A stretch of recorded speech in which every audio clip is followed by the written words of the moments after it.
Salam untuk kita semuanya, berjumpa lagi dengan saya di channel Aritela Tutorial, tempat kita untuk berbagi informasi seputar informasi pendidikan dan informasi guru, serta informasi honorer dan informasi lain yang ada hubungannya dengan dunia pendidikan dan guru dan dunia honorer atau informasi yang relevan.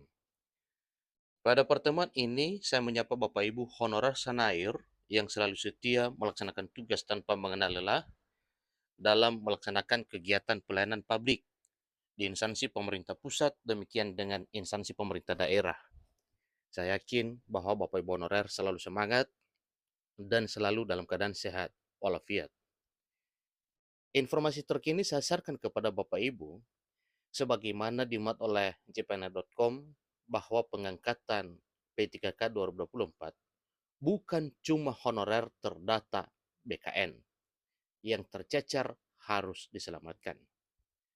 Nah, tentunya Bapak Ibu, ini adalah satu informasi yang membuat seluruh Bapak Ibu honorer semangat menyongsong resminya dibuka pendaftaran P3K 2024 yang seleksinya bersifat formalitas. Nah, terkait dengan hal ini Bapak Ibu, supaya lebih jelas, mari ikuti informasi berikut sampai selesai. Dan bagi Bapak Ibu yang sedang menonton, demikian, dan Bapak Ibu yang mungkin baru menemukan informasi melalui channel ini, jangan lupa dukung channel ini dengan cara like dan subscribe, share, dan komen, serta nyalakan tombol notifikasinya, supaya semua informasi yang disalurkan melalui channel ini selalu update di layar Bapak Ibu. Tanpa basa-basi lagi, langsung pada informasinya.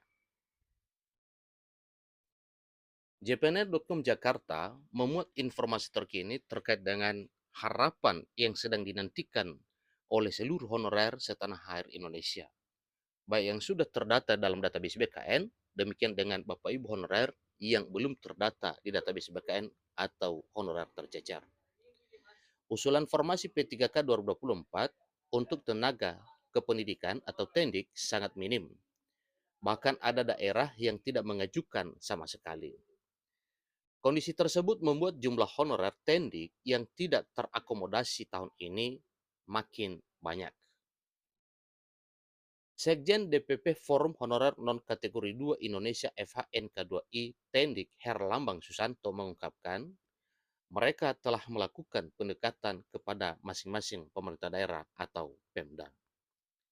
Sayangnya, hasilnya tidak menggembirakan. Usulannya tidak ditambah karena alasan dana tidak cukup dan harus menuntaskan guru honorer. Beliau menyampaikan, kami kecewa dengan pemerintah daerah yang tidak serius memperjuangkan nasib honorer tendik. Seharusnya P3K 2024 ini milik tenaga teknis termasuk tendik, kata Herlambang kepada jpn.com pada Minggu 2 Juni 2024 baru-baru ini. Dia menambahkan bahwa pemerintah daerah yang tidak mengusulkan formasi P3K 2024 untuk tendik harus diberi sanksi. Ada baiknya juga bila Presiden Jokowi memberi nomenklatur bahwa seluruh honorer akan diselesaikan akhir tahun ini, yaitu di akhir tahun 2024 tahun ini. Selain itu, penyelesaian honorer jangan hanya terfokus kepada honorer yang masuk pendataan Badan Kepegawaian Negara atau BKN. Kalau memang tujuannya menyelesaikan honorer dan tenaga non-ASN secara nasional, harus sesuai amanat pasal 66 Undang-Undang Nomor 20 Tahun 2023 tentang manajemen aparatur sipil negara. Seharusnya yang tercecer pun juga diberi kesempatan sama untuk diangkat menjadi pegawai pemerintah dan perjanjian kerja atau P3K tahun 2024 tahun ini. Dengan begitu, tujuan Undang-Undang Nomor 20 Tahun 2023 menyelesaikan honorer dan tenaga non-ASN benar-benar terlaksana dan terselesaikan, ucapnya. Menurut Herlambang, baik honor kategori 2 yang terdata di database BKN, demikian dengan honorer tercecer, itu hanya perbedaan kelompok saja, tetapi sebenarnya mereka sama-sama tenaga non-aparatur sipil negara atau honorer non-ASN. Dia menegaskan amanat Undang-Undang ASN yang terdapat pada pasal 66 bukan hanya untuk honorer masuk penataan BKN, tetapi menyeluruh. Semua mempunyai kesempatan untuk diangkat menjadi aparatur sipil negara dengan status pegawai pemerintah dan perjanjian kerja atau ASN P3K. Frasa prioritas hanya bersifat administrasinya saja. Semisal dalam satu daerah dibuka formasi, maka prioritas baru bisa digunakan dengan urutan kategori 2, non kategori 2 terdata, non K2 tercecer, honorer lainnya terangnya.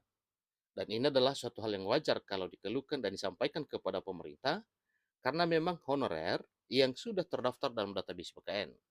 Demikian dengan honorer yang belum terdaftar dalam database BKN. Sama-sama sudah melaksanakan tugas di negeri ini dalam hal pelayanan publik di instansi pemerintah pusat, demikian dengan instansi pemerintah daerah.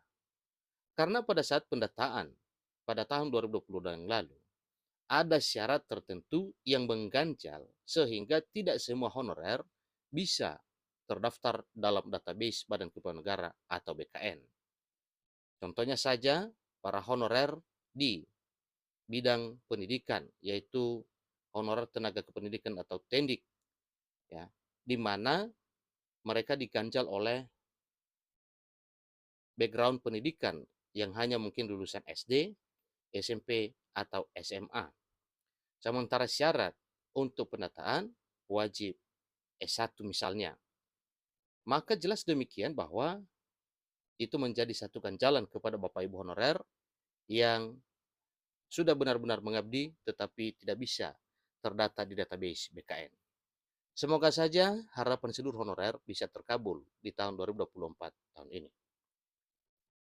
Disampaikan bahwa bila daerah tersebut tidak ada honorer kategori 2 maupun non kategori 2 yang terdata, maka honorer non kategori 2 tercecer pun menjadi prioritasnya.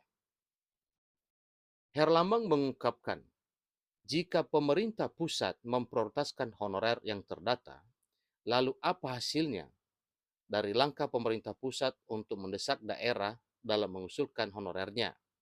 Sementara daerah tersebut honorernya belum terdata di BKN alias tercecer. Bapak Ibu honorer, tentunya ini adalah satu hal yang terbaik untuk disampaikan kepada pemerintah pusat untuk bisa diakomodir sehingga nantinya seluruh honorer bisa tercover dalam pengangkatan menjadi aparatur sipil negara dengan status pegawai pemerintah dan perjanjian kerja atau ASN P3K sebagaimana amanat pasal 66 Undang-Undang Nomor 20 Tahun 2023 bahwa batas akhir penataan honorer yaitu Desember 2024. Demikian informasinya, sampai ketemu pada informasi berikutnya. Terima kasih.